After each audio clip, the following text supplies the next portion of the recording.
आप जी ने देख लिया, वेद क्या गवाही देते हैं कि वो परमात्मा अपने उस तीसरे मुक्ति धाम में वहाँ रहता है, वहाँ से चलकर आता है, अच्छी आत्माओं को मिलता है, उनको ज्ञान देता है। उसी आधार से ये गुण है उस परमात्मा की, वो ऐसी लीला करता है। उसी लीला के अंतर्गत कलयुग के अंदर वो परमेश्वर किन किन महान आत्माओं को मिले। आदरणीय धर्मदास साहिब जी बांधवगढ़ वाले को, आदरणीय मलुकदास जी, आदरणीय नानक साहिब जी सिख धर्म के प्रवर्तक को, आदरणीय दादू साहिब जी, आदरणीय गरीबदास साहिब जी गांव छुड़ाने जिला झज्जर हरियाणा वाले को, आदरणीय घीसा दास साहिब जी गांव खेखड़ा जिला मेरठ उत्तर प्रदेश वाले को।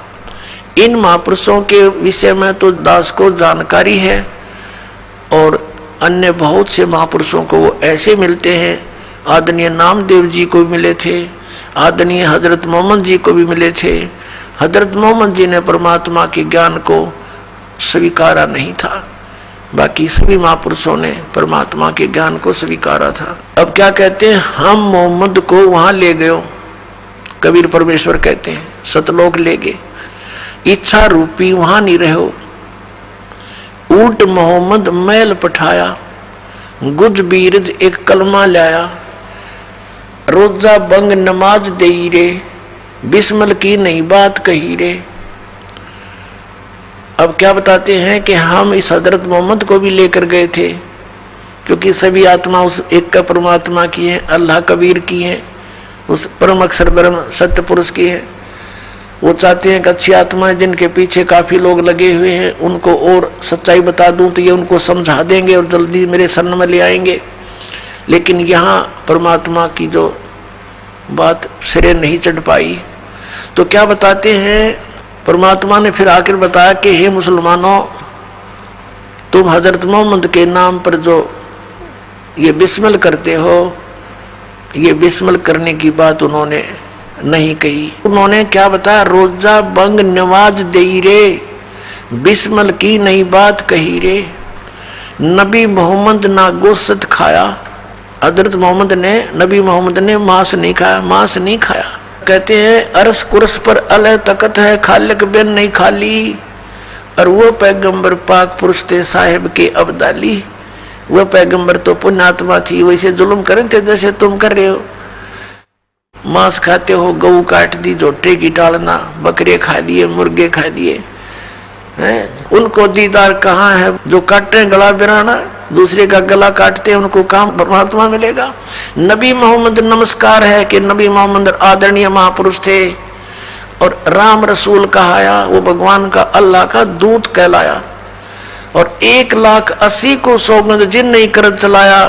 हजरत मोहम्मद जी के 1,80,000 अनुयायी हुए थे उस समय, और वो पाक साफ थे, सब बुराइयों से दूर थे, ब्याज तक भी नहीं लेते थे, वो किसी के साथ खून खराबा नहीं करते थे, ये मना किया हुआ था, उन्होंने सिद्धांत बना रखा था। नबी मोहम्मद नमस्कार है, राम रसूल कहाया, 1,80,000 को सौगंध जिन नहीं कर चलाया, अरस कुरस पर अलह तकत है, खालिक बिन नहीं खाली, और वो पैगंबर पाक पुरुष थे साहिब के अब्दाली।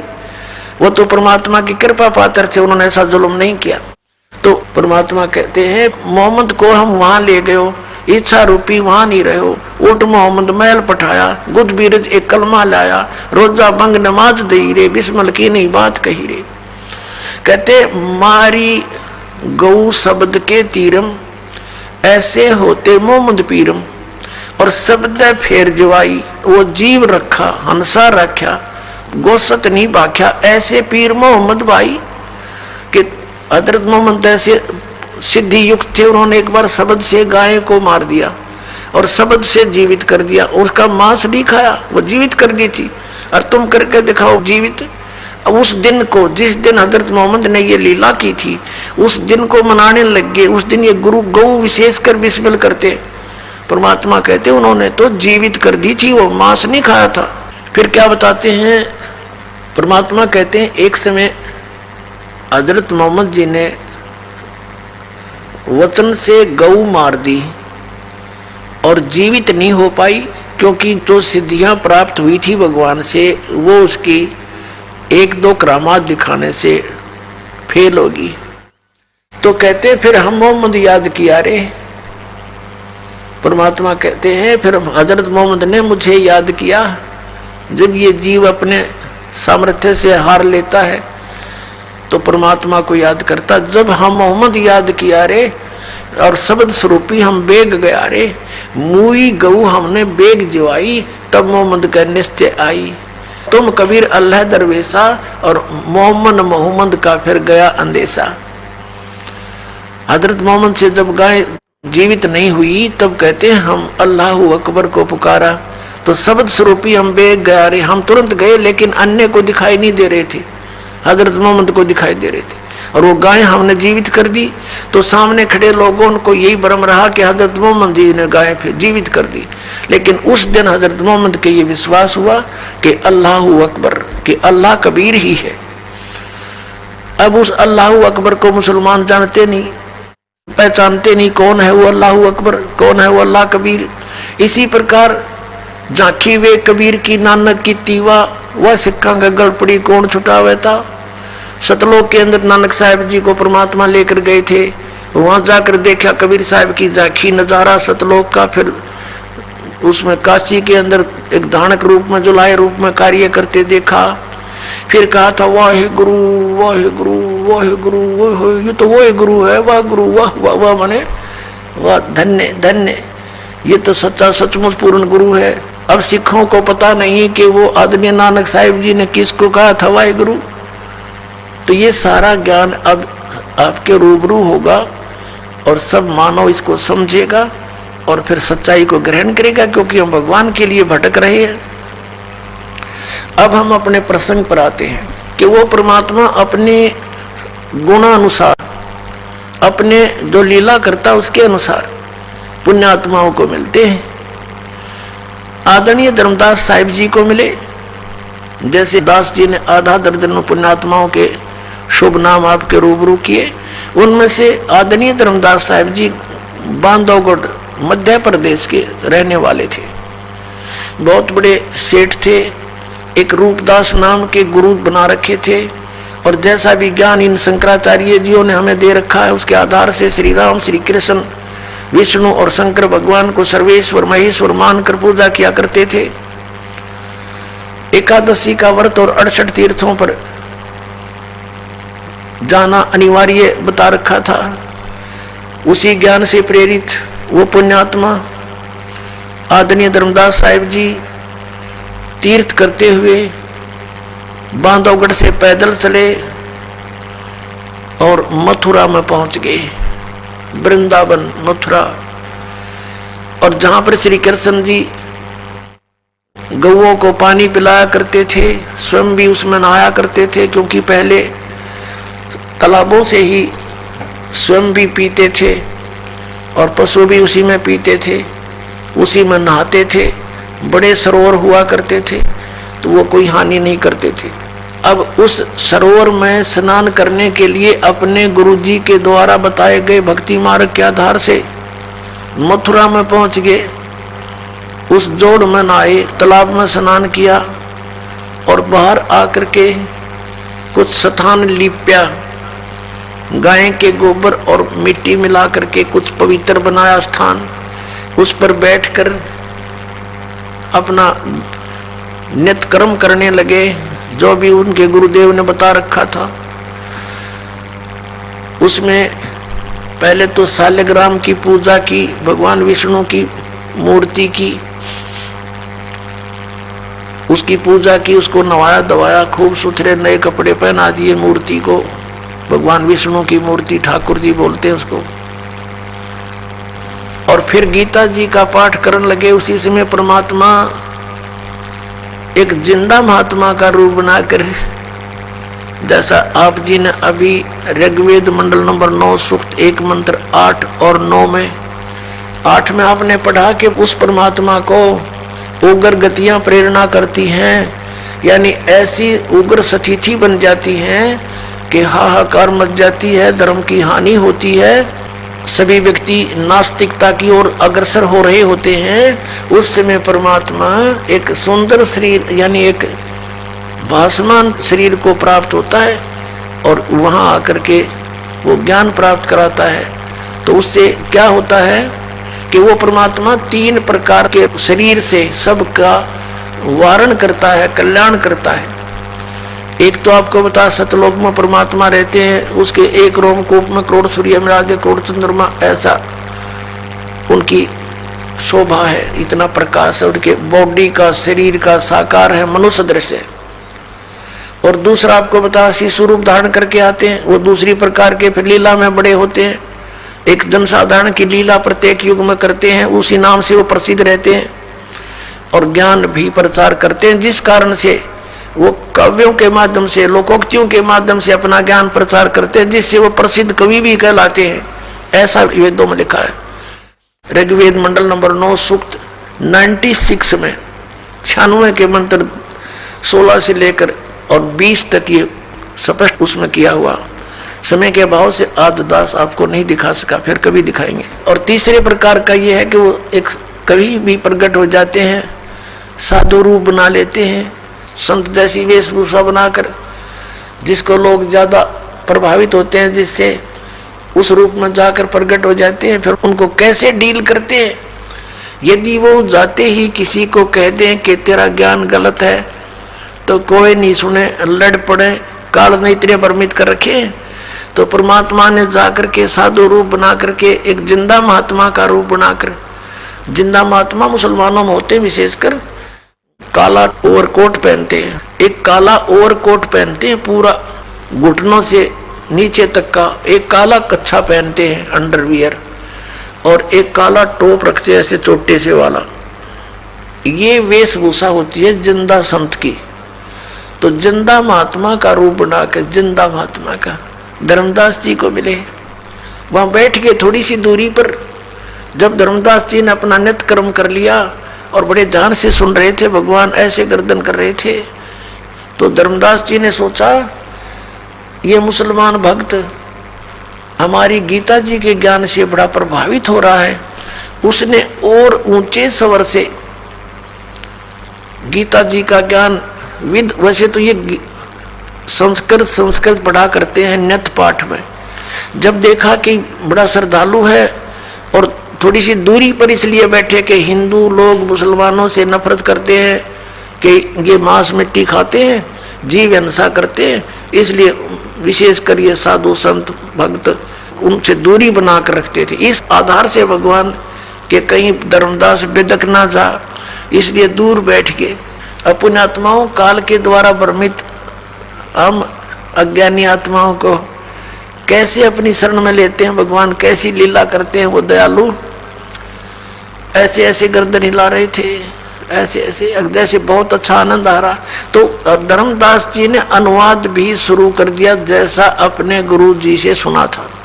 जब उसने अपना नित्य कर्म कर लिया सुबह का, परमात्मा ने निकट जाकर थोड़ी सी दूरी बनाकर कहा कि हे महात्मा जी, क्योंकि धर्मदास जी लगभग 60 वर्ष के हो चुके थे, 62-63 वर्ष के उस समय, और उन्होंने अपना जो गुरु बना रखा था रूपदास जी वैष्णव परंपरा के थे। वह उन्होंने गले में कंठी डालने के लिए दी जाती है, वैष्णव परंपरा की एक पहचान होती है उपदेशी की, एक तुलसी के मनिये की, तुलसी के लकड़ी के मनिये की, मणके की एक ही मणका होता है और सूत में डाला जाता है धागे में। तो उससे पहचान थी वैष्णव महात्मा की। और तिलक ला रखे, जैसे आपने शंकराचार्य लाए देखे, ऐसे वही लगा रहे थे। तो वही रूपदास जी भी सरस्वती थे जैसे उनके गुरु जी, तो उसी जैसा वेशभूषा वो स्वयं भी बनाकर एक साधु संत जैसा लग रहा था। तो परमात्मा ने कहा, हे महात्मा जी, आपका ज्ञान अद्वितीय है, मुझे बड़ा आनंद आया है, मैं भटक रहा हूँ, मुझे कहीं मार्ग नहीं मिल रहा, मुझे कोई किसी धर्म मजहब से कोई लेना देना नहीं, मुझे तो अपना कल्याण चाहिए, मुझे कुछ मार्गदर्शन करो। अब धर्मदास जी ने सोचा भाई ठीक है, जब इतनी तड़प है इसके अंदर, फिर वो लगे बताने कि हमारे गुरुदेव ने ऐसे बता रखा है, 68 तीर्थ का तो मैं यात्रा पर निकला हूं, 68 तीर्थों पे स्नान करूंगा और उनमें से एक तीर्थ हमारा ये मथुरा का ये तालाब भी है, मथुरा भी है। इसके बाद मैं वृंदावन के अंदर गोवर्धन का चक्कर लगाऊंगा। भगवान श्री कृष्ण ने गोवर्धन यानी गिरिराज को हाथ पर उठाया था। और फिर मैं बरसाना जाऊंगा, राधा से सिफारिश लुआने के लिए, राधे राधे श्याम मिला दे, क्योंकि राधा जी बरसाने की लड़की थी, श्री कृष्ण से मिलने आया करती थी वृंदावन में, मथुरा में। अब राधा ही मुश्किल से मिल पाया करती किधर रो पीठ के भगवान श्री कृष्ण थे, और ये सिफारिश लुआने जाओ राधा थे, वह राधा ने कृष्ण देखी से बोले आदमी ऐसे भ्रमित कर रखे, राधे राधे श्याम मिला दे, और राधे श्याम मिलाओगी जो वो श्याम मिलेगा, और वो श्याम मिल भी गया तो के गला टूटेगा। हमारे वेद बतावे, गीता बतावे कि इन भगवान से मोक्ष नहीं। और परमेश्वर कबीर जी ने कहा था, गुण तीनों की भक्ति में ये भूल पड़ो संसार, कह कबीर निज नाम बिना कैसे उतरो पार।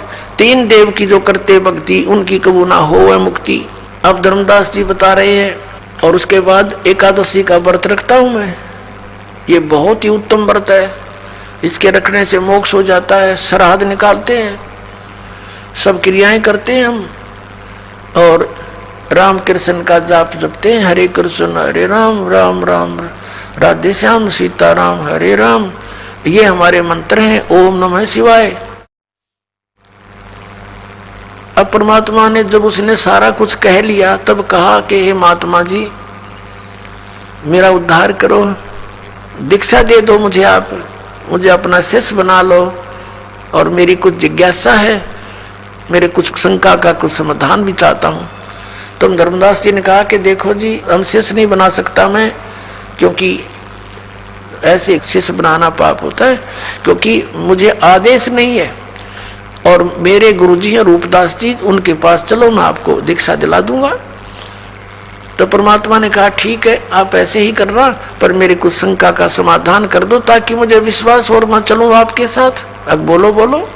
तब परमात्मा ने कहा कि आप जी ने आप ज्ञान बता रहे हो कि ब्रह्मा विष्णु महेश अजरो अमर है, इनकी जन्म मृत्यु नहीं होता, और शंकर और विष्णु जी ये सुप्रीम पावर है, यही सर्वशक्तिमान है। और आप ये भी कह रहे हो कि गीता जी का ज्ञान श्री कृष्ण जी ने दिया, और श्री कृष्ण इज विष्णु। बिल्कुल ठीक है, क्योंकि ज्ञान सुनाया उसने सारा कुछ, उसके बाद परमात्मा बोले ठीक है। और आप कहते हो कि विष्णु जी सुप्रीम गॉड हैं, सबसे उत्तम परमात्मा है, ये बिल्कुल सही है, ऐसा ही लिखा है।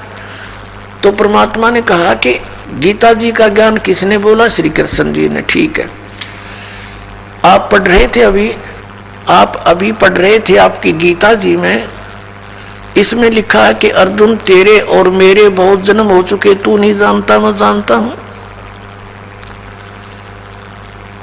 तो ये अविनाशी कैसे हुए आपके भगवान जिसने दिया गीता जी का ज्ञान? पुणात्माओं, श्रीमद् भगवद गीता अध्याय नंबर 2 के श्लोक 12 में, श्रीमद् भगवद गीता अध्याय नंबर 4 के श्लोक 5 और 9 में, अध्याय नंबर 10 श्लोक 2 में गीता ज्ञानदाता स्वीकारता है कि मेरे जन्म और मृत्यु होते हैं, अर्जुन तेरे भी होते हैं, मेरे भी होते हैं। तो इससे सिद्ध हुआ कि अविनाशी कहाँ हुआ? नाशवान है। अभी आप कह रहे हो कि 18वें अध्याय के 62वें श्लोक में आप पढ़ रहे थे, क्योंकि धर्मदास जी ने मोटे मोटे यानी मेन से श्लोक बोले, परमात्मा की दया होती है, उसने वही श्लोक बुलवा दिए जो उसकी आंख खोल सके थे।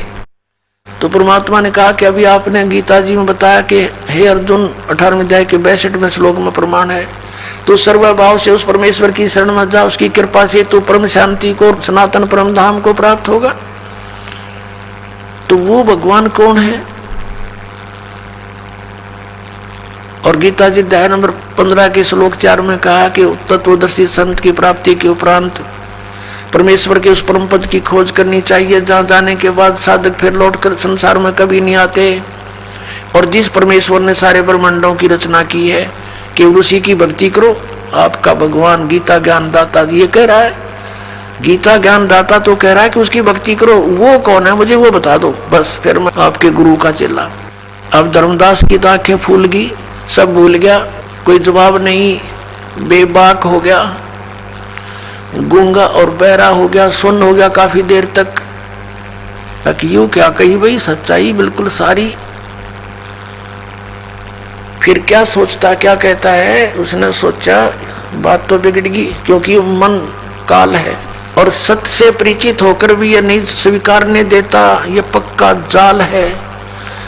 अब धर्मदास ने विषय बदल दिया, कहने लगा हम वैष्णव साधु हैं, हम जीव हिंसा नहीं करते, हम तो तुम्हारे जैसे शूद्र को निकट भी नहीं बैठने देते, तो क्या बातें बना रहा है, और हम कोई जीव हिंसा नहीं करते। अब उसने देख लिया धर्मदास जी ने कि ये मुसलमान है और ये मांस खाते हैं, तो ये एक टोंट कस दिया कि हम जीव हिंसा नहीं करते हैं और हम किसी का बुरा नहीं करते, हम ऐसे ऐसे अपने लागे बढ़ाई करने। अब परमात्मा ने देख लिया काल ना हल्ला इसके अंदर गया नहीं, अंदर ही विद्वान है अभी तो परमात्मा अंतर ध्यान हो गए, एकदम अदृश्य हो गए। जब सामने से अदृश्य हो जा आदमी, कलेजा हिल जा आदमी का दूसरे का, वो एकदम स्तब्ध हो गया, पसीने आ गए धर्मदास जी के। और सोचा अब ये तो कोई फरिश्ता था, कोई देवता था, कोई सिद्ध पुरुष था, और कितनी अच्छी बातें कह रहा था, सारी सच्ची। मतलब बड़ा निकम्मा। देख, हो सकता है भगवान हो, कहते हैं ना जाने परमात्मा किस वेश में आ जाता है। ये पुरानी कहा था पुणात्मा, तो परमात्मा निराकार क्यों करो यार, जब सारे प्रमाण मिलन लग रहे हो, ना जाने किस वेश में कब आ जावे, किस साधु संत के रूप में आ जावे।